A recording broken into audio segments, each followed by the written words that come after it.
We are full swing into the month of February of 2025, which means we are just another week closer to this thing we like to call March in the American Athletic Conference. It is right around the corner. We've got about a month remaining until Dickies Arena takes center stage of the American Conference Championships, tipping off in Fort Worth, Texas. Alongside Maria Trivelpiece, I'm Kyle Youmans. It's time to take a look through the last couple of weeks of action inside men's hoops in the American Conference, starting with the Memphis Tigers leading the way as they have throughout much of conference play. Maria, not a surprise that they're still up at the top of the standings. It's not a surprise that they're up there, but there have been some close calls. They do have that one loss to Temple, and we saw them the other day almost lose to Temple once again, the Owls giving them a little bit of trouble. And so I think it's a testament to their grit and the culture that they've built. We'll talk a little bit about that later on, for them to still be at the top. UAB right behind them, and North Texas still hanging around. They had two falters, I'm going to call them, because Sure. I think that they're still a very good team, and I think they'll be playing in March as well, but we'll talk about that. But how about Tulane right after them? I think that's my biggest surprise, but I think it's something that we're definitely going to break down later on in the show. Yeah, I think right now it's 1, 2, and 3. They're pretty clearly defined, even though there's only one loss between the three of them, or at least from 1 to 2 and 2 to 3. These are the teams that I would have told you, at least at the beginning of the year, were going to be 1, 2, and 3. Right. Memphis, UAB, North Texas. These are some of the better teams in the conference. And then after that, they have a ton of teams following them that are still very, very good. Florida Atlantic we'll touch on. They've started to hit some stride. Their uber athleticism that we mentioned in the last show is starting to click, and it might be the right time for Florida Atlantic to click. We'll talk about that. Temple's had some big wins. UTSA had probably the biggest upset of the year in the American in terms of net ranking and record when they took down North Texas on the road, a little rivalry matchup that went in favor of the Roadrunners. But we do have to start with the Memphis Tigers. Penny Hardaway's bunch now inside the top 15 in the country. They are on an absolute tear, as Zach Fisher's graphic says below it. That's the perfect way to put it, because they're taking care of business where they should, and they're starting to put things together along the way from quad 1, quad 2. They have a couple quad 3 losses, which is probably why they're about 40, mid-40s of the net ranking. But, man, they're still a fun team to watch, and they're going to be dangerous in March. I'm excited to watch them in March and the way that they finish out this American Conference slate. And, it was really interesting when I was doing the Rice-Memphis game earlier this month. We talked to Penny Hardaway and asked him what's a little bit different about this team, because I think we've seen in the past the fact that, they'll lose some of those closer games or they fall apart as the season goes on. And he said, as I've been coaching in college, I kind of changed my approach in the way that I'm recruiting players. He said, I am going to first and foremost look at character, then look at fit, and then I'm going to look at talent. He said, when I first started coaching, I would just pick who are the best players, let's put them on the court together. And he realized that didn't work. And I think that you now see that character and that fit coming into play because they're winning those close games. Memphis is getting everybody's best game, no matter what. They will consistently get everybody's best shot, and they're still coming out victorious because I think they're finally developing a culture that wants to win together and for each other, and that's why they've been on a tear, as the graphic says. No doubt. And I think there's a lot to be said about that. When you are the far and away favorite in a certain league, and this goes for any team across the country, whether you're playing in the American or you're playing in the West Coast Conference, you're playing in the Sun Belt, whatever it may be, if you're the top team in that league and it's a league that has the depth like the American does, you're going to see some tight games, and you're going to have to win those tight games. They are better built to do that because of the wide range of players that they have that are making an impact. Dane Danger, I think, is really one of the biggest ones that have taken a step forward. I know Rogers is kind of an X factor in that regard as well. But it's not just one guy. It's not just PJ Haggerty, who is, of course, putting up Player of the Year numbers. It's the depth that Penny Hardaway has at his disposal that I don't think he's necessarily had in the past. Absolutely, and I think that you see it in both aspects because you have the post play There's some depth there as well. And then the guards. I think we talked about the guards, I think, in our first episode. They are really good. Super. I mean, there's Haggerty, but then you have Tyrese Hunter. And the one thing about him is he can have an impact on this team even when he's not scoring. He does a great job handling the ball. He has great vision, but he's also such a leader. So obviously he'll get his points. He gets his shots up. He's a really great shooter. But his leadership, you can tell, like just in the huddles, just around the team. He's been around college basketball for a bit, and so I think that's helped tremendously. Oh, yeah. Now I want to go back to Dane Danger a little bit, because one interesting thing was he wasn't starting for a little bit. He started at the beginning of the year, and then he went for a period of time when he was coming off the bench, and you see his numbers. They're just phenomenal in the last couple of weeks, the last 5 games or so. But I think one thing that Penny wanted to do was make sure that he had an offensive threat coming off the bench in those non-conference games that he talked about. Now when they're back in conference play, they're bringing him in, they're starting him, and he's getting his points, and he's really making a statement to say, hey, I think I want to be in this starting lineup more often. Well, and not to mention when they have the backcourt as dangerous as they do with the 2 guards of Haggerty and Hunter, you need a front court that's going to provide some level of production when those guys aren't hitting. Now, it's rare that those guys aren't hitting, but when you've got Danger that can be a reliable target in the post, it's going to continue to put guys on notice from the front court to the back court, and the entire defense has to be aware of that. His effectiveness, I guess, what is that? Is it effectiveness a word? Yeah, effectiveness is a word. Is that a yeah. word? If it wasn't, I would troll you and make you. fun of you. So, and yeah, so no, we're it's a gonna word. Just keep yes. on rolling. Just like Deja has been. He's been so efficient in that game against Temple that you mentioned. Temple gave them another scare, kind of kept it close all the way throughout, and Memphis had the depth to pull it off at home. 5 of 7 from the field. He goes to the free throw line often because teams don't know how to guard him effectively because he's so athletic in the low block. He gets hacked quite a bit, goes 8 of 10 from the free throw line. And this is not just against Temple. This is really throughout the year. Through conference play, there's only been a couple times he's been held under 50% from the field. That was against Wichita State, which kind of an outlier, weird game against the Shockers initially, and then that first loss against Temple. So they need him to step up in a big way and be efficient, and he's done that. He's hitting those shots. He's shooting over 50% for the season, and in conference play even higher than that. If Danger is effective, then you're going to be a dangerous Memphis Tigers team. So if Danger's effective, they have PJ Haggerty, Tyrese Hunter. How far is this Memphis team going? We talked about some of those big wins, but we also talked about some of those losses. Sure. Where do you see them as it progresses in March? Well, remember in our first basketball episode, I said I want to see more consistency. Yep. We're seeing that. We're seeing that all the way across. We're seeing the depth. This is exactly what you want to see because they lost by 14 to the number 1 team in the country right now, the Auburn Tigers, or what was the number 1 team in the country before they lost this past weekend. Arkansas State was a weird loss early on as well, and then Mississippi State, another SEC school that's gone through the gauntlet as well. So right now, if we're looking at Joe Lunardi's bracketology, they are a 5 seed in the tournament. They are 5 seed taking on the 12 seed George Mason. So just let's play a hypothetical game. Are you down to play a hypothetical game? I like with me? games. Do I have a potential to beat you in this game? No. Okay. Unless we disagree, and then we'll see what happens. Okay, but continue. Pretty much not. That makes it not as fun. But anyway, I want to run through what their bracket would look like, and we'll see if they're going to the Elite Eight or not. So we're going to go regionals into regional final. Let's do it. George Mason is their first matchup, 12 seed. Win or loss?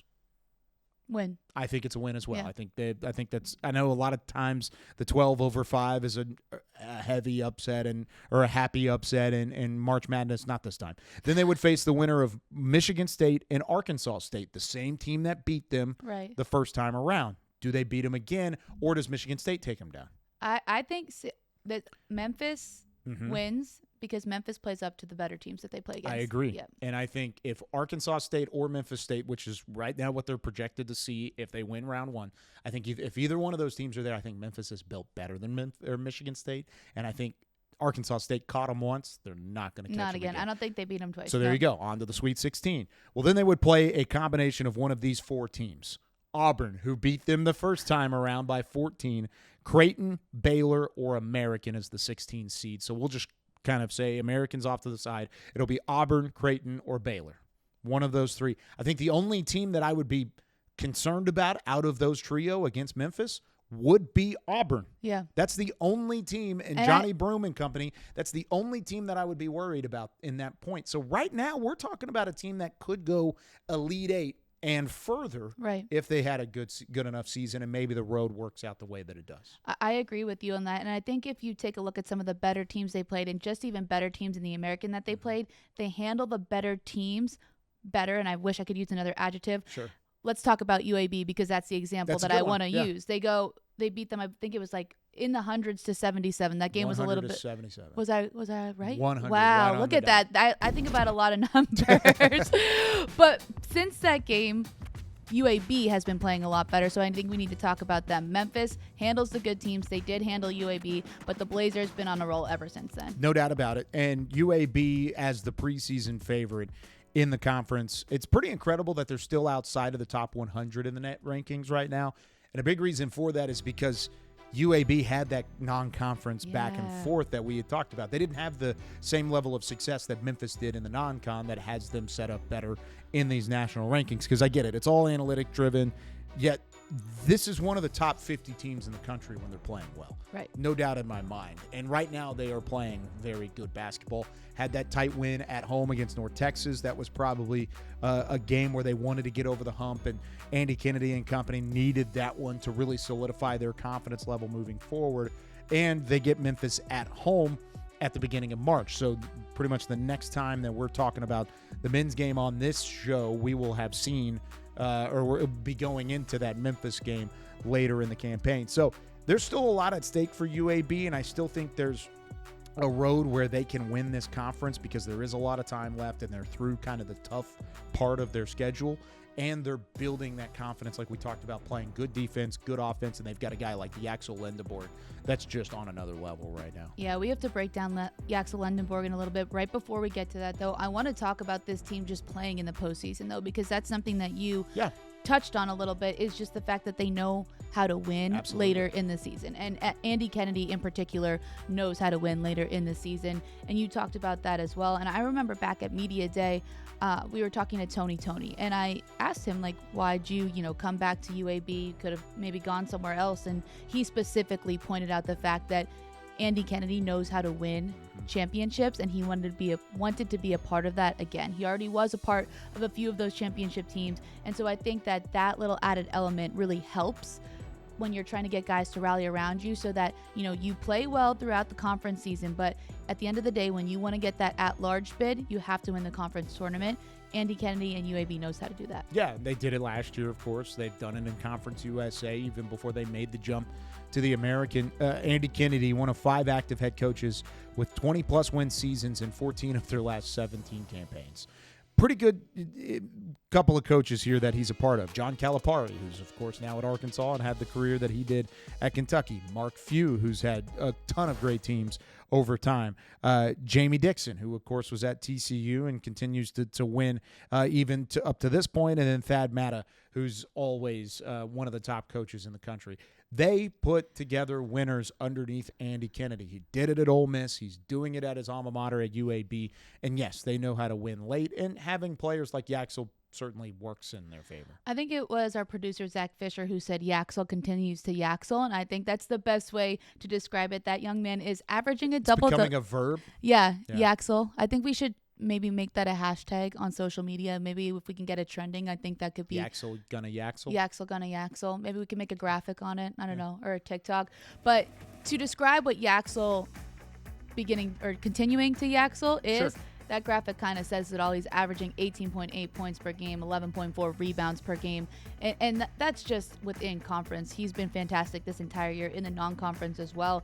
And I think there's a little bit added pressure when you come in as the preseason player of the year, right? Because now everybody knows what your game is like, and he just continues to dominate but despite that fact. And so I think that's a big reason why the Blazers are starting to get back to where they needed to be, is because Yaxel never stopped Yaxeling, and he just keeps doing it. Well, and remember, he won the Player of the Week honors a couple weeks back after 24 points per game, 12 rebounds per game, and 8 assists over Tulane and Florida Atlantic, and a couple of wins that he was able to put together. And if you look at all these numbers, if we keep those numbers up for just a couple more moments here, you go back to what his Player of the Year honor was last year, or Defensive Player of the Year honor too. 14 points per game, 11 rebounds, 2 assists, 2 blocks. He's having a better year than he had last year. Yep. And he's upping his game from what he did last year, and he probably has more talent around him than he did last year too. Yep. So with all of that being said, UAB is still certainly a dangerous team to keep an eye on and continues to showcase why Andy Kennedy's a great coach, why Yaxel is a Player of the Year candidate, and why Memphis can't sleep just yet because they play again March 2nd. I'm going to repeat that. That's the game of the year right now in the men's side of the American Conference. I cannot wait for that matchup down at Bartow Arena.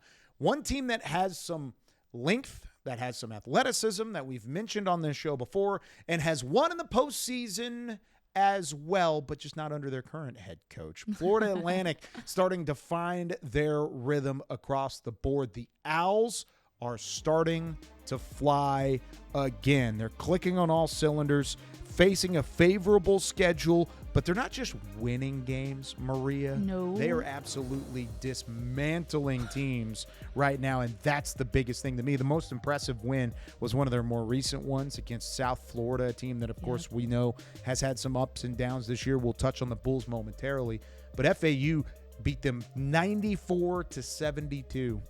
And they outscored them 46-37 in the first half and 48-37 in the second half. They led the entire way at Baldwin Arena on national television and just took them to town.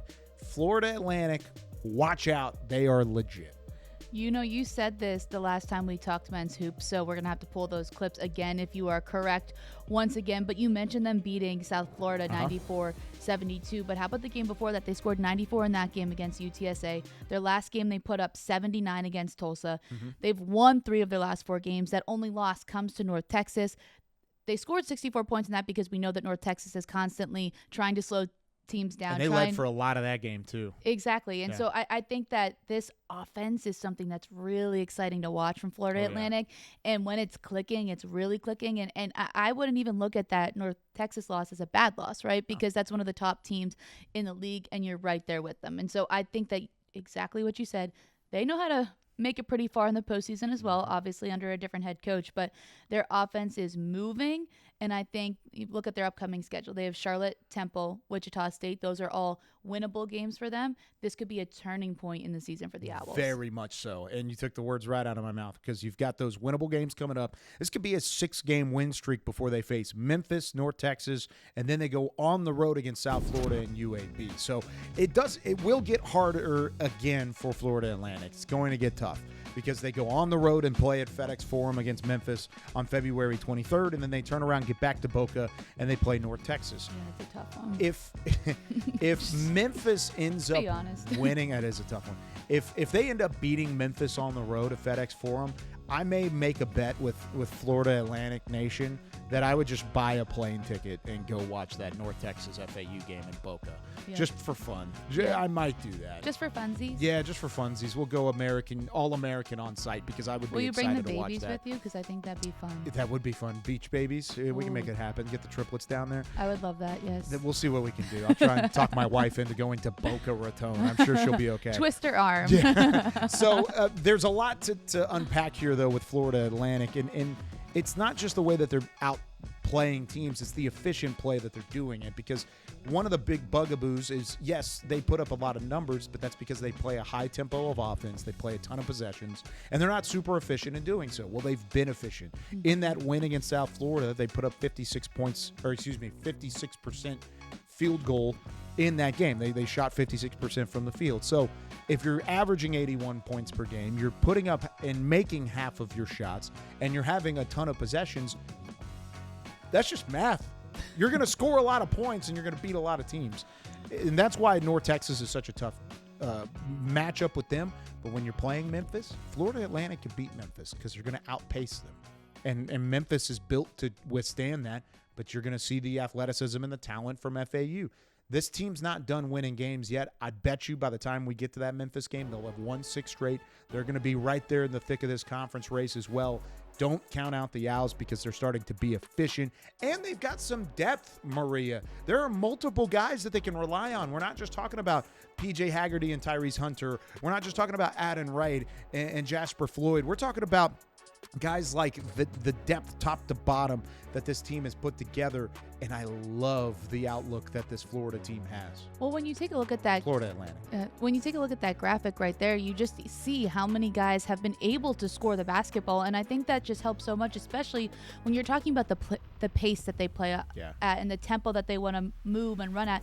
You can't just have one lineup of guys in there the entire time. They're going to get too tired. They're not going to be able to produce. And so the fact that you have multiple people who can score in double digits on any given night, that helps your team, and that really plays to the kind of basketball that they want to execute. And I think that's probably why you're seeing the consistency and the efficiency, because you don't have to play as many minutes in that high tempo, up pace type of scheme. You get a little rest, somebody else goes in and picks up where you left off, and then you can come back in with fresh legs. And I think that's a big reason why Florida Atlantic is beginning to see the success that they are right now, because they're finally getting in a rotation that's working for them. It reminds me of what North Texas says, that they don't really have any starters or bench players. They're kind of all moving as one.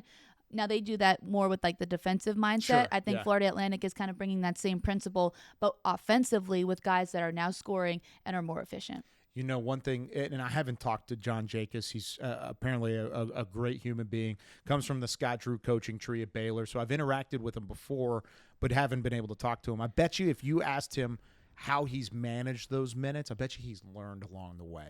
He's learned a better way. It's his first year as a head coach in collegiate Division I athletics, and you have so many different talents along the way. I mean, Baba Miller is an athletic freak. Oh, yeah. He is a dude. We're going to see something from him later today. Okay, great. Just a little great preview. to see. I have a feeling I know which one that one was. He was an honorable mention, American Conference honorable mention this past week.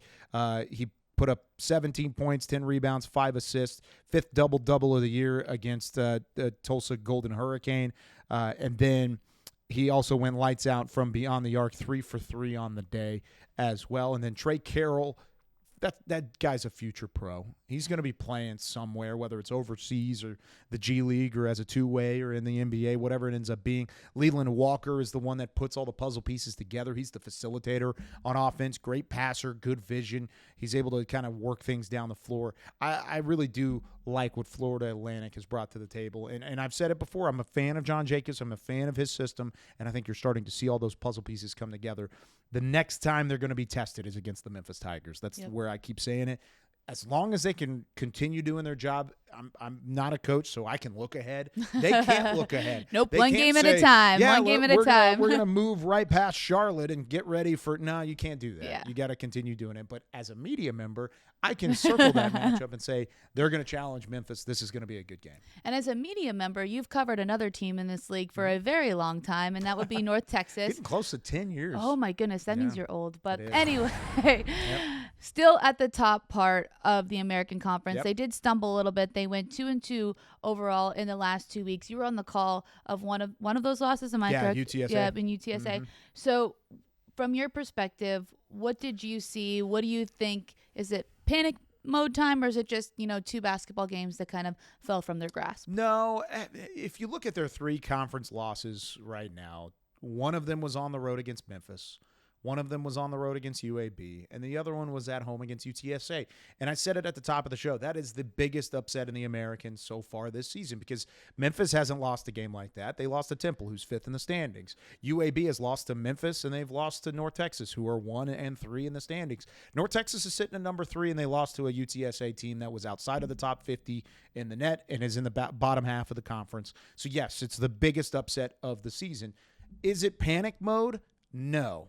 If you see another half where they put up 13 points against that UTSA team, that's when I'm going to have some concern. They do struggle at times to score, and that's not a secret. They like to slow the game down, but you got to have the wherewithal, and I'm sure Ross Hodge has already had this conversation with his staff and with his players. You got to go and shoot. You got to get up there, and you got to have that attack mentality. You can't just settle for saying, you know what, we're a defensive team. We only scored 13 points in the first half. That's okay. That's what we do. No, put up some points. You got some scorers. You got some guys. Latrell Giselle, Jonathan Massey, both of those guys had great games last time out against Tulane. I think for the most part, you're going to have their depth stretched because they do stay on the floor for so long, because they do play such a high intensity level of defense. But you got to score. You got to find a way to do it. And if you can't hit the hot hand early, find somebody else. And Adin Wright's been up and down. He had such a great start to conference play that I think Adin Wright is still that honed in scorer that teams try and take away from North Texas. Brennan Lorient kind of stepped up when Adin Wright didn't have some great games. Lorient stepped in to that spotlight, and now teams are starting to adjust and trying to take him away. So it's going to have to be the third or fourth guy on the list of top scorers that are going to help North Texas kind of set the pace on offense. So it's just figuring out that, in your opinion, it's just figuring out that offense and then figuring out who that maybe next scorer is. Correct. And then there were some miscues, mistakes, a couple turnovers, just things that they need to do. didn't shoot the ball well. Yeah. They went from 9 turnovers a game over the two, or before that, to the 2 losses where they had 15 or 16 turnovers per game.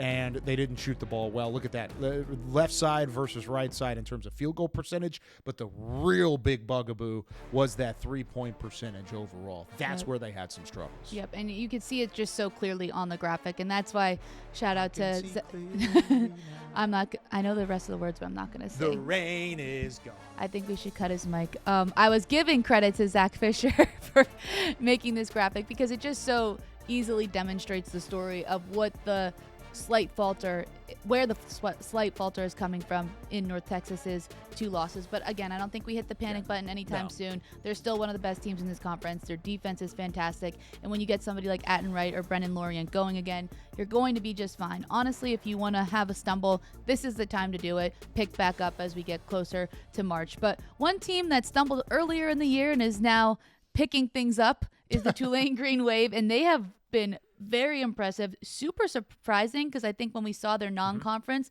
everybody was questioning a little bit where Tulane would be. Oh, I was definitely questioning. Yeah. But Ron Hunter has turned this thing around. Yep. He's getting his guys in positions to succeed. And speaking of turning things around, this is their win probability chart against UTSA. They rattled off 10 unanswered points in the final 2 minutes to win that game, 61-60. Look at the right side of your screen. I'm not on the screen right now, but my jaw is just like on the floor right now. I'm like, well, that's exactly what their chances were initially prior to making the run that they did late, because they not only had the 10 unanswered points late to win it, but they had to kind of maneuver a comeback on the road at the Convocation Center in order to do so. They ended up losing the next game to North Texas, but I think when you leave with a split, and this is how you earn the split, I think you're okay for Tulane. Yeah, I think there's nothing to worry about there. I've just been so impressed with that entire team and the way that they didn't just stop and say, you know what, we're going to throw in the towel. Non-conference play was not what we wanted it to be. They had a lot of young guys. They had a lot of new guys. They're trying to figure out how to play with those people in the system that Ron Hunter wants them to play in. And I think he made some adjustments as well. You have Woods and Brombaugh. They're starting to step up. And I think just looking at some of those things, it makes the conversation a little bit more interesting as we get later in the American Conference slate, because, you know, you have your North Texas, you have your Memphis, and you have your UAB, but Tulane just still hanging around, trying to make a case for themselves. Yeah, it's right there with that Florida Atlantic team that we just talked so in depth about, where I think Florida Atlantic you expected to be good, and they may have stumbled early because they were trying to click. Tulane, it was all about conference. You can tell that there was a very heavy focus on taking care of business inside the American brackets, because they lost to Furman, they lost to Belmont, Southeast Louisiana, George Mason, Florida State, all in the non-conference. And then you turn around and you've rattled off all these wins, and you're sitting at a solid 4th place at a 7-4 mark. And your 4 losses haven't been bad losses: Temple, Memphis, North Texas, and UAB. The 4 teams that are right there in front of you for the most part, except for Temple. So I'm still very confident in Tulane. And like you said, they're playing great defense. They guard the perimeter exceptionally well. Didn't really do so against North Texas. Kind of made it tight late by clamping back down on the outside. But they ranked first in opponents' field goal percentage. They ranked second in opponents' 3-point percentage. And they're one of the top teams in the country in terms of opponents' field goal defense all the way through. you got to find consistency from your top scorers. That's the only thing I've got to say. Kind of like what we talked about with North Texas a moment ago, but it's a little bit more emphatic with Caleb Banks. Banks, over the last 2 games against UTSA and North Texas, has been held underneath the 10-point mark. Transfer from Indiana, averages 16 a game, 3-point shooter. He was a great high school player, unbelievable high school player. Gatorade Player of the Year in Georgia, scored over 2,000 high school points. Greg Glenn, 6'7", got some great length to him. They've tried to get him going. He's a rebounding machine. Continue to feed him the rock. But then, like you said, you got Woods and Brumball that are doing their part. Brumball's scored double figures in 20 straight games and 21 times this year where he's had at least. Is that good? That's an actual stat. That's not just me making up a number. It's literally 20 straight games that he's had at least 10 points. It's tremendous. He's an incredible player. Asher Woods is an all-around player. If you can put 4 of those 5 guys together, oh, look, there's the 2 guys right there, Brumball and Woods. If you can put Banks and Glenn with these guys and continue pushing this Tulane team forward with all 4 of those guys, I don't know if there's a better starting 5, maybe other than Memphis in the conference. And it just comes down to them being consistent, exactly like you said, because there's the talent is there. There's the average is there. The averages are there, but it's just being consistent in the games that they need to be consistent in. They're beating the teams that they quote unquote maybe should be and losing to the teams that they maybe are expected to lose to. If they're more consistent, they'll be able to beat some of those teams at the top of the conference. Now, I want to transition to another team that's been kind of up and down. They had a big win against Temple, and that's South Florida, and it was a very special day honoring Amir Abdur-Rahim. Amir Abdur-Rahim's family and friends looking on as they named Amir Abdur-Rahim as the 2025 American Conference Honorary Coach of the Year. In conjunction with this award, the American is proud to make a donation in the amount of $15,000 to the Future Foundation. Here to accept the donation on behalf of the Future Foundation is Sharif Abdur-Rahim. The American has announced the establishment of the Amir Abdur-Rahim Sportsmanship Award. Please join us in a round of applause as we celebrate the legacy of one of college basketball's best coaches and ambassadors, Coach Amir Abdur-Rahim.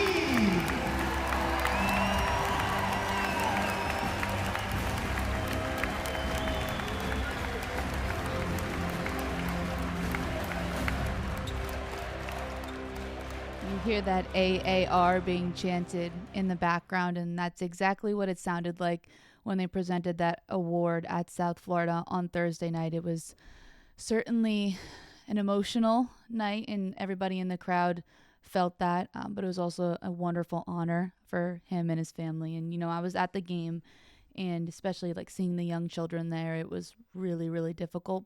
But the amount of people that showed out for that game and the Love Win shirts and just the way that everybody spoke about him, it really showed the kind of human that he was and the kind of respect that his players also have for him and how much he is missed and will continue to be missed. Yeah, I've spoken on this show a couple times about AAR and get to know him, and I shared even a story during one of our football shows about how he impacted me and my family in a tough time in our lives as well, just as a basketball coach on a coach's call going into a broadcast. So I can't even imagine the type of impact that he had throughout the Tampa community and South Florida as a whole.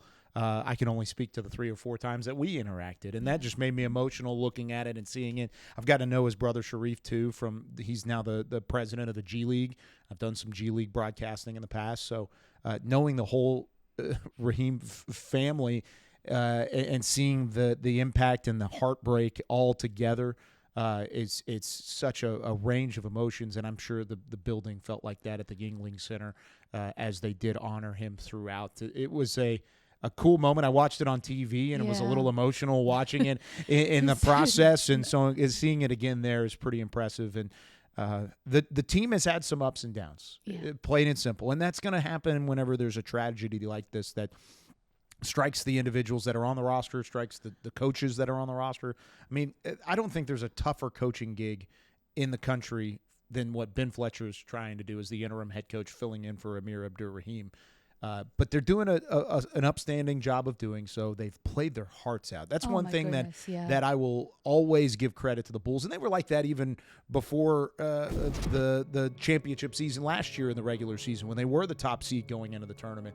They will never quit. And we've seen that a number of times throughout their season so far. Maybe not the most talented team. They don't have that same level of roster talent that they had last year.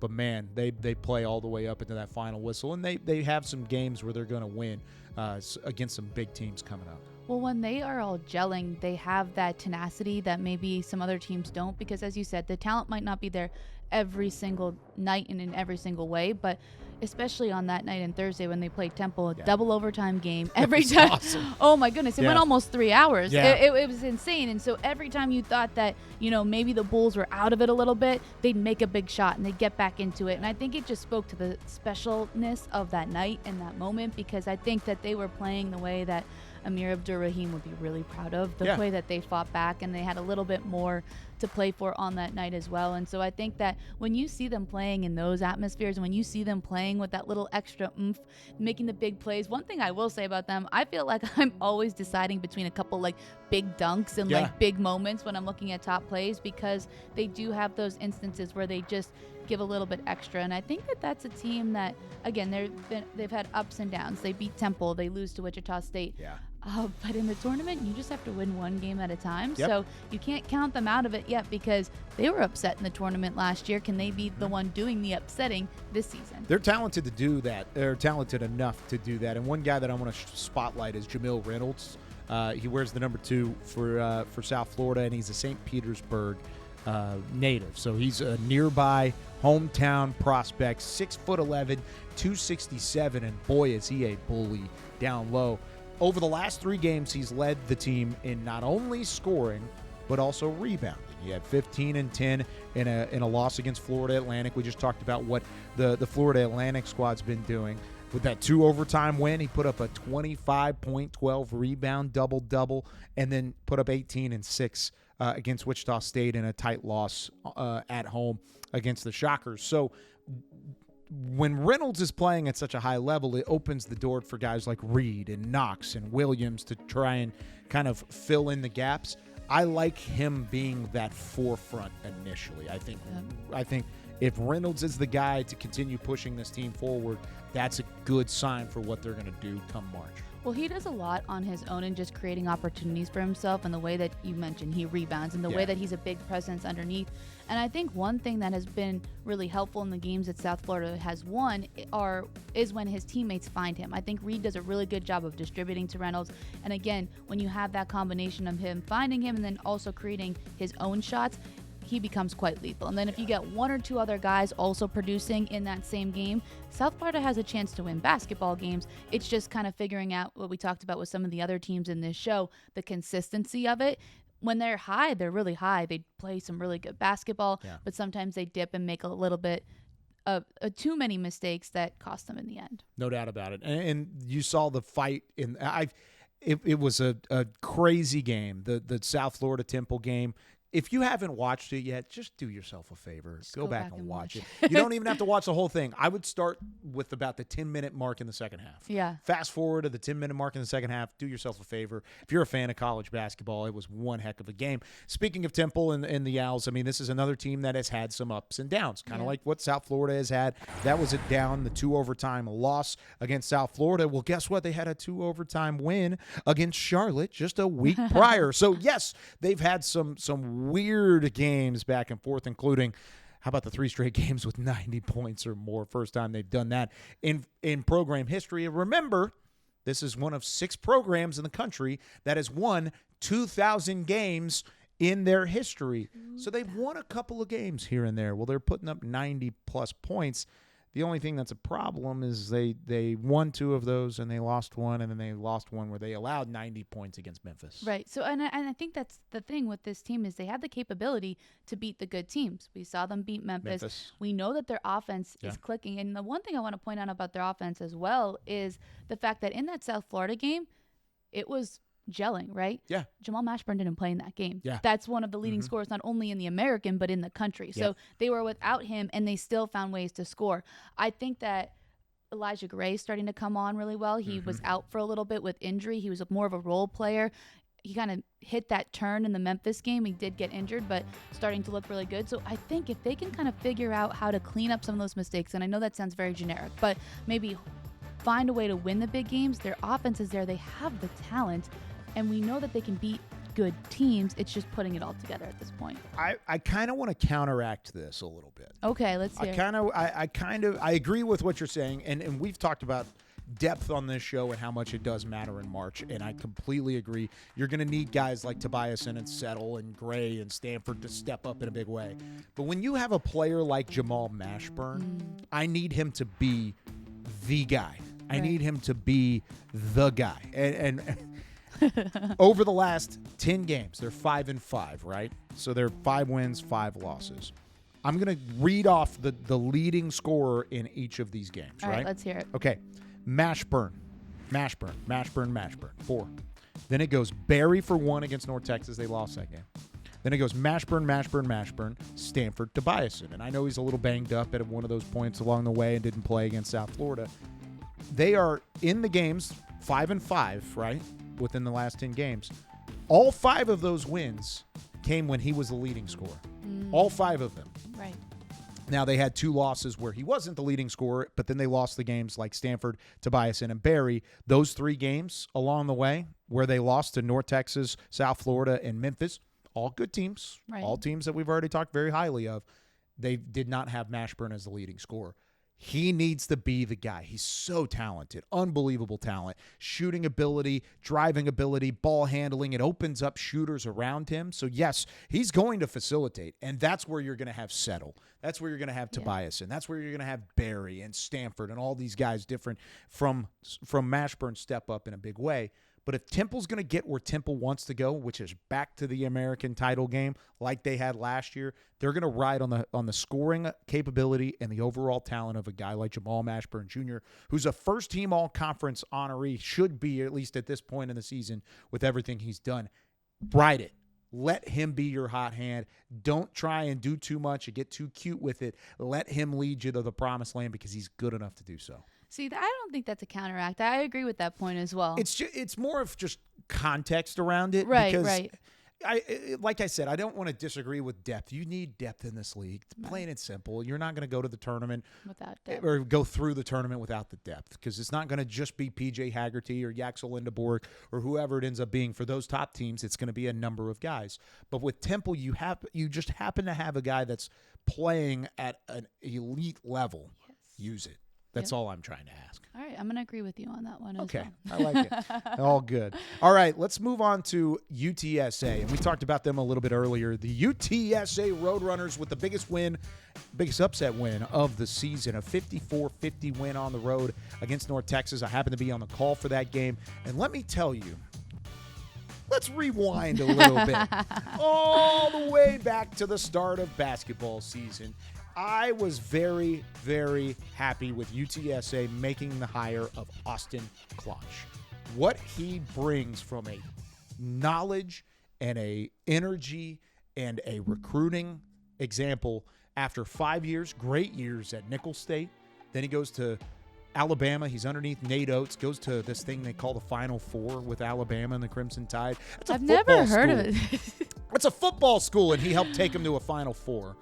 And I've had, of course, a basketball crush on Austin Claunch forever. I even told him that before the game. I really want to clip that. Can we clip that? You have a basketball crush? Yeah, it's a basketball crush. I'm saying it on the air. So Claunch is a really, really good coach. And I know there are a lot of San Antonio personnel, a lot of UTSA fans that are kind of impatient. They want to see winning. And I get it, because they've had some winning in all their other sports, football, baseball, women's basketball. Doing what they're doing this year doesn't necessarily help. Give it time, because you're going to get wins like that. You're going to get wins like on the road against North Texas. They're going to get another win. I think they're going to knock off another top team by the end of this regular season.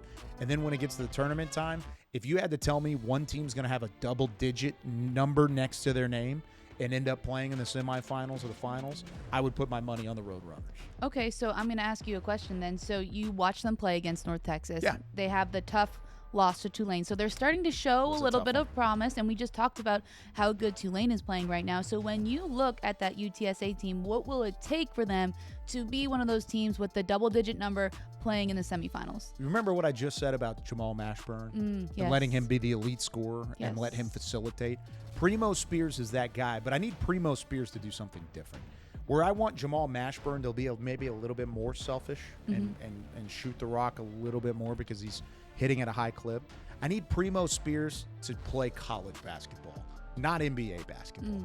And what I say by that, I don't want the out of rhythm transition threes because he can hit those. Look at the percentages. He's hitting 40%, 35% from beyond the arc. He's a great free throw shooter, somewhat, I guess 63% is okay. But he's really good across the board and averaging 20 a game. He's a great player, but they have so much length and talent around him. You've got a guy like Horton and Millender who are playing at a high level. Hermes is a defensive force in the paint. He's not going to put up a ton of points, but he's a defensive force. I want Primo to be the guy they run through, not the guy they give the ball to, if that makes sense. No, right? it makes complete sense. I'm picking up what you're putting down. There you here. go. Yeah. So I think they've got that element. I don't think they have the depth that these other teams do, like a Temple and a Tulane and what we kind of just talked about of these other middle road teams. UTSA doesn't have that, but what they do, they have a high-end talent like Primo Spears. They've got Marcus Smurf Millender. They call him the Smurf because whenever he came out of the womb, they said he had like a hat on, like the white hat, like a Smurf, and they've called him that throughout his entire life. That is a great nugget. Did you get that from a coach's call? Yes, I did. Yeah. So there's that love element that. to it. I think that needs to be talked about in the tournament. So make sure we tell whoever's on the call for those There you games go. about the Smurf. That's why they call him Smurf, Okay, and we he love goes that. by Smurf, and I love that. he was a great player, second in freshman scoring in South Alabama's history, and then made the transfer over to UTSA. He's been tremendous as a sophomore there. And then you've got Horton, Mansato, Hermes as your starting five. That's a pretty good starting five. Right. I mean, when you look at the other teams in the conference, they've got 2-3 guys that are probably maybe not elite level players, but they're decent players. I like the starting five from UTSA. I just don't necessarily have a whole lot of faith in the rotation around them. Tayrion Joseph, I think, is a guy that's been a little banged up recently. He's averaging double figures. I think if they could get him back in the fold, I don't know the extent of his injury, but if he's back in the fold, then that's something that I think could be significant. Overall, UTSA has pieces. You just got to put them together the right way. It's just figuring out where the puzzle pieces actually fit. Yeah. And that needs to be figured out by March. But before we get to March, we have a couple of games that are of note in the next few weeks that we want to take a look at. When you look at that slate, what are we circling? Florida Atlantic Temple down there at the bottom, ESPN2, nationally televised broadcast. Give me Florida Atlantic to upset the Owls in a battle of the Owls. Battle of the Owls. I'm making There a call are a right lot now. of Owls in this conference. Yeah, Rice is up there too. I don't make a ton of predictions on this show. Sometimes I'll do it on social. Check out his social. Yeah. He's trying to get followers. That's why he's pubbing Kyle his social. _Youmans, Youmans. And you can angry tweet at him too. I do it sometimes with my burner account. I would love to do that. Yeah. Florida Atlantic, I think they will beat Temple. Okay. I think they will beat Temple on the road All up right. near Broad Street. They're still trying to reel from what happened this past Sunday. I'm hoping everybody's okay up there in Philadelphia. And then I think they're fine. You think they're fine? Yeah. I don't know. Memphis, South Florida, I think that'll be an interesting one. But Memphis, I think, is just rolling right now. They look good right now. I said that earlier. I'm circling the UAB game with Memphis. Yep. That's where I'm at there. So some of the great games coming up across the board. And then if we move on, got some other ones. East Carolina, Tulane. I called that game last year down at the Devlin Fieldhouse. I think that's a sneaky good matchup. Sneaky good. At some point, I think East Carolina is going to click. You talked about the athleticism and some of the high-flying plays that you've seen along the way from teams like South Florida. I feel like East Carolina's on there every 2 weeks. They just had a buzzer beater the other day. They had a buzzer beater, and that one, I'm just going to give it away. That one's not in top plays because there's another East Carolina play in there. My point exactly. Yes. Once they put it all together, I think East Carolina is going to find some ways to win. We'll talk more about the Pirates if they can continue to figure it out. That Temple UAB game down there at the bottom. I'm circling that one. Yeah, that one. I'm excited. Like if Temple can start putting the pieces together, they have the ability to be very good. Yeah. And if you get Mashburn playing as you want him to play in that capacity, I want to see the Mashburn head-to-head with Lendeborg in that one. So that should be fun. A lot That's of fun. going to be fun. Here's the thing. You talked about Lendeborg, though. Yes. We have Yaxel Lendeborg on the line, one of the best players in the American. Let's talk to him. Lendeborg clean to ram one home. The lane was wide open. He's got the first 5 of the night. And that was just a bad closeout right there by Schmeichel. And right off that shot fake, Lendeborg, who just made a 3, gets right to the rim. So you make it 3, and then you have a nice slam dunk. So because of that, you get to join All-American. We have UAB's Yaxel Lendeborg joining the show right now. Yaxel, thank you so much for being here with us. Thank you for having me. So let's talk about that play first off. What did you see on that? Because that looked pretty athletic, and we'll mention your athleticism in just a little bit. Well, I mean, I knew the closeout would get a little bit more aggressive since I made my first 3. And, I try to make it a little easier for me and try to start making the smarter reads rather than just taking it in the paint all the time and forcing it in. Obviously, that time it worked for me. But, I'm going to try to start with an inside-out attack or outside-in attack, either or. Yeah, that definitely seemed to work for you, and everything else that you've been doing seems to be working. You're currently averaging a double-double. Your team's playing some great basketball right now, but let's talk about you individually first. What do you think has been working so well for you? I would say, just taking what the defense is giving me. I've been seeing a lot more doubles and triples than I've seen my whole life. So I've been trying to get adjusted to that, and I'm liking the way that my assists have been, piling up this year. That's always been one of my favorite parts of the game. And hopefully I can continue that type of play. Well, of course, you had the tournament MVP last year. You were first-team All-Conference, Defensive Player of the Year, and then named preseason Player of the Year going into it. So safe to say the expectations were pretty high for you, Yaxel, going into it. So how have you had a better season, even with all those expectations, all those different mentalities going into it? How have you taken your game to the next level from last year to this year? Well, this summer has really been my first year working on myself, and just taking more time in the gym to, work out. And coach has been putting a lot of, weight on me, and it's been helping me out in a big way because I never thought I'd be in this stardom role, as you can say. And I feel like I've been gelling a little bit better than I was at the beginning of the year. And I'm just glad that it's going on. I'm glad Coach AK put his trust into me. No doubt about it. And, of course, Coach Kennedy has continued to speak very highly of your work ethic and your mindset when going into it. But tell us a little bit about what that challenge was going from the junior college ranks. You had some success as an All-American at the JUCO level, but then making the jump to UAB, finally becoming a part of Kennedy's system and having the success that you had. Man, the beginning was brutal. My first game at UAB, if I'm not mistaken, I don't think I made a field goal, and I think I missed about 8 free throws. I really feel like we ended up losing that game because of me. But throughout all the bad games that I've had at the beginning of my career, Coach AK just kept his trust in me and kept, believing in me more than I believed in myself, and ended up playing out very well for me. And hopefully I can continue, just keep learning the game, keep getting a little better, more confident, and Coach can keep trusting me. It's been really working wonders for me. I'm very grateful. Yeah, you've said that a couple times already. Was there a moment, a spot where Coach maybe pulled you aside, you guys had a conversation or a film session that it just clicked for you along the way? Yeah, during the beginning of the year, we ended up, I think we were 4-5 last year, and it was after a brutal loss to Arkansas State. I think we ended up losing by like 20. That was like the game where I feel like I came out and started playing a little more aggressive, even though we lost. I ended up going back to the locker room, ended up crying. It was a really hard moment for me because I thought it was over. I made the worst mistake I could, and basketball wasn't for me. Coach AK pulls me in, talks to me, just tells me to keep my head up. This always happens to a lot of players, you're better than this, and he sees like greatness in me, and after that like conversation that we've had, I feel like it just brought in some type of animal into me, and gave me that heart that I could really use.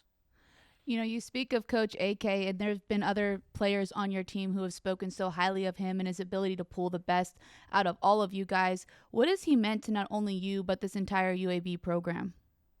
Man, it's huge, because he's been at higher levels as well. And, he came back to his alma mater. And, having a player coach is always like the best thing you can ask for, to be honest, because he's been in the game, played at a high level, done all he can do, and he sees things that you don't see. And that's really big time for somebody to be in your corner. Well, he's certainly been helping your teams excel this season as well. You've had a couple big wins and you have a couple more games coming up. What do you think it has been, especially in conference play, that has helped you guys start clicking in the way that you are? We're finally getting more in tune with our defensive rotations. That's been a real struggle for us. And Coach AK has been harping on us that our defense was like the worst he's ever had, ever. So it's that, when you constantly hear that, it makes you want to play a little bit better on defense. And I feel like we showcased that a little bit better than we had all year against North Texas. You definitely did. It held them to 61 points. But has that stopped? Has he stopped saying you're the best, you're the worst defense that you've ever had? No, we hear it every day. I kind of had a feeling that was the case, knowing Coach Kennedy for a couple years now. What is the level of play like with this team compared to that team last year that went to the NCAA tournament? Where are you guys better? Where can you guys improve going into the postseason over these next few months? I feel like our team is like, I don't think we're there yet like we were last year. Last year, we really gelled at the end of the year and became like a unity. I don't think we're completely whole this year yet. So I hope that we can, just find out a way to trust each other more, like make the extra pass, even if we, obviously want to score the ball. But the best thing we can do to get better for the end of the season would be, obviously getting connected on defense, being more aggressive, and just taking those shots because we haven't really been making them. But I definitely have a something that we'll start making them when we need them. Who is the X factor outside of yourself and maybe even some of the higher talked about players on the ball club like a Tony and some of your other teammates? Who's the X factor that's going to be the difference between you guys making a run in March again or maybe not? I would say Christian Coleman for sure. When he's on, the whole team is on. He brings a light that we really, really, really need. And, whenever there's load on me, he can take it all and just make sure that we get that win. What's the goal going into the tournament this year? Be the number 1 seed, win the regular season like we were predicted to do. And hopefully by the end of the time, we just become a brotherhood. That's all I've been looking for. Well, it's been a pleasure getting to talk to you, getting to know you, and watch you play throughout the year. We're big fans here on All-American, continuing to see your growth as well. We wish you nothing but the best down the road. Safe travels. I know you guys are taking on East Carolina this week, and then you've got some travels the rest of the way, and then we'll see you down in Fort Worth at Dickies Arena here in a couple of weeks. Yeah, thank you guys for having me. Yaxel Lendeborg, how awesome is he? He's unbelievable. I love how he went back in time and was very vulnerable of the fact that basketball almost wasn't for him. He, out of anybody, should say basketball has been for him. So even him going through those struggles and kind of talking about it, thought it was a really, really cool insight. And, of course, I wish him nothing but the best. I've been a fan of his from afar, calling games over the last couple of years for UAB. And, of course, I've gotten to know Andy Kennedy a little bit over these years too.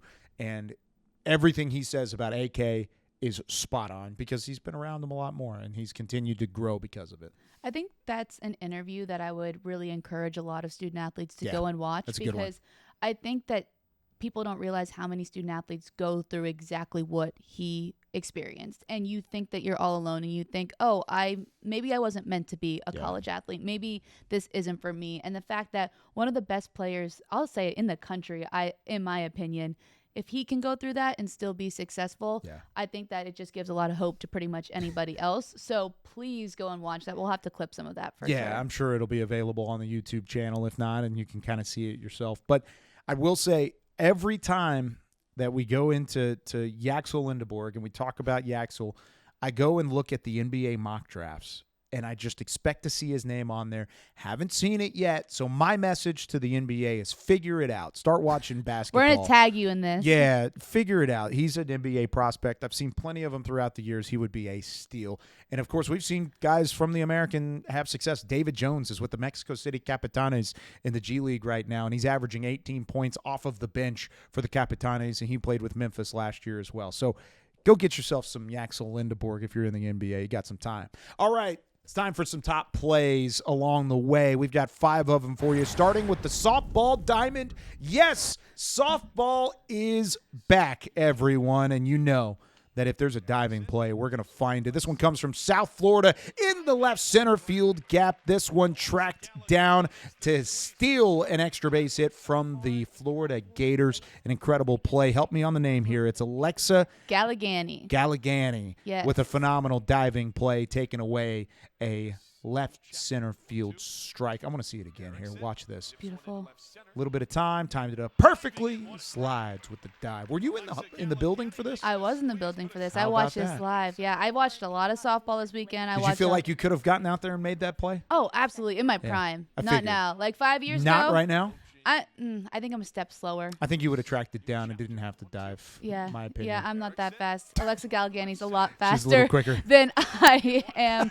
But speaking of people who are quick and also very good at their sport, let's head over to the basketball court. PJ Haggerty to Musa Cisse for the alley-oop. Slam dunk. PJ Haggerty scores, but, he can distribute as well. And when you have Musa Cisse just sitting under the basket like that, it makes it pretty easy. Yeah, we talked about the forward presence from Memphis. This is the forward presence. A little alley-oop in the FedEx Forum. PJ Haggerty not just hitting shots, he's putting it on the money down low. All right, moving on to number 3. Haggerty had the great vision on that pass, but what about the vision on the 3 from Taylor Jamison to the basket, lays it up backwards, not even looking at the rim. Maria gets the job done. No looker. She didn't need the vision. Haggerty had the vision. She didn't need it.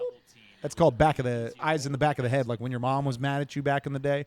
Funny story about that. My grandmother told me that. I was like 5. And You thought it was real? Me and my cousins, when she was like taking a nap on the couch, went and looked for the eyes in the back of her head. You know what? That's a different story for a different time. Let's talk about Thank you, Taylor Jamison, for your great play in your Let's layup. talk about East Carolina because they're in our top plays again. We're going to see a dunk, but it's not from Jordan Riley. It's from C.J. Walker. Complete poster up and over the defender. I think we need to see this again on the replay. Watch this from a better angle. Whew, that's going to be on somebody's bedroom wall, just that poster. Someone in Greenville is going to have that one ready to go. Not somebody from Rice, I don't think. No, I doubt it. No, it's probably not going to go up in the Tudor Fieldhouse anytime soon. No, Told you, East Carolina, they've got some athleticism. They're finding their way into top plays almost every single time. All right, next one on the board. We go to number 1 this week, Florida Atlantic. That offense has been about as fun to watch as anybody, especially when they can do that. How about the pass getting shoved away somehow? Baba Miller, I said he was an athletic freak. That's what it takes to pull off a play like this, finding the big man down low for the 2, but it was all about the puree that he hit. Is that what they call it, from like a ballerina puree to hit the pass behind the head? No, I was actually a ballerina for 11 years. You're learning a lot about me right now. That would probably be more like Puree? a pirouette you're thinking Pirouette. of. That's what I was trying to hit. It may be pirouette. Close. But Baba Miller got it done. Baba Miller definitely got it done. We talked about ballet. Now let's talk about some bonus plays. This was so cool, Kyle. There are 2 new women's lacrosse programs in the American Athletic Conference.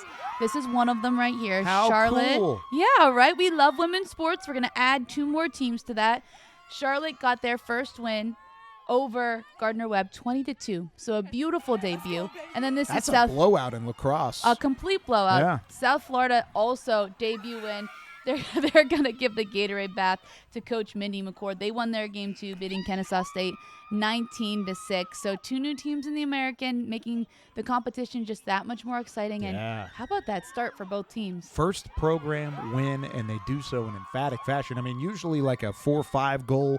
That's like a a basketball game being like a 10-point blowout. Yeah. No, they're taking care of business. Nah, 20-2. Yeah, that's easy money. That's good stuff from the American, as always. Not just talking about hoops. We're talking about a little bit of everything sprinkled in. Speaking of hoops, we talked a lot of the men's game today. There's a lot to look forward to in the women's side of things as well. We'll talk about them next week, but you've got a showcase to get to. You got to hit the road and get down to San Antonio. San Antonio, we have UTSA and East Carolina on ESPN+, the 4th game of the American Hoop Showcase. So I hope everyone tunes in. No, that's a fun one. The Convocation Center is going to be rocking for that one. Of course, UTSA, one of the top women's teams in the game right now, and East Carolina has been to the American Conference Tournament Championship in each of the last 2 years. So they will be ready when March comes around. You better believe it. As the Pirates take on the Roadrunners. What times they get started tonight on E+? 7, I think. 7 o'clock. Okay. I got Eastern and Central. E7 and Eastern, or Central and Eastern have me all confused. Okay. I was in the Eastern time zone for too long. But way too long. We love that. Now we've got her in the Central time zone. She's going to make the short trip down I-35. I'll be there on San time. Antonio. That's all that matters. That's all that matters. Hope you had fun spending your time with us here on All American. We'll be back next week to talk about the women's game and then the men's game again in 2 weeks as we continue to lead you up to Dickies Arena, Fort Worth, Texas. All trails lead to Fort Worth in the American Conference Tournament coming up in the middle of March. For Zach and Chris in the back, for Maria Trivelpiece, I'm Kyle Youmans. We'll see you next time from Studio A on All American.